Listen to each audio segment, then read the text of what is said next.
એક સમયે એક કાબર અને એક કાગડો પાકા મિત્ર હતા. કાબર મહેનતુ અને સમજદાર હતી, જ્યારે કાગડો થોડો આળસુ અને વાતોડિયો હતો. ચાલો મિત્ર, આપણે બંને મળીને ખેતી કરીએ. હા હા, બહુ સરસ વિચાર છે. ચાલ ભાઈ, ખેતર ખેડવા જઈએ. ઠાગા ઠૈયા કરું છું, ચાંચુડી ઘડાવું છું. જાઓ કાબરભાઈ, કાલ સવારે આવું છું. કાબર એકલી જ કામ કરવા લાગી. ઠાગા ઠૈયા કરું છું, ચાંચુડી ઘડાવું છું. કાગડો હંમેશા બહાના જ બનાવતો રહ્યો. મહેનતનું ફળ મીઠું હોય છે. થોડા સમયમાં પાક તૈયાર થઈ ગયો. મિત્ર, પહેલો ભાગ તમે પસંદ કરો.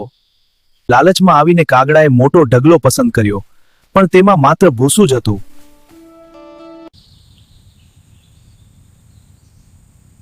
જે મહેનત કરે છે તેને જ સાચું ફળ મળે છે. આળસ અને લાલચ કરનાર અંતે પસ્તાય છે.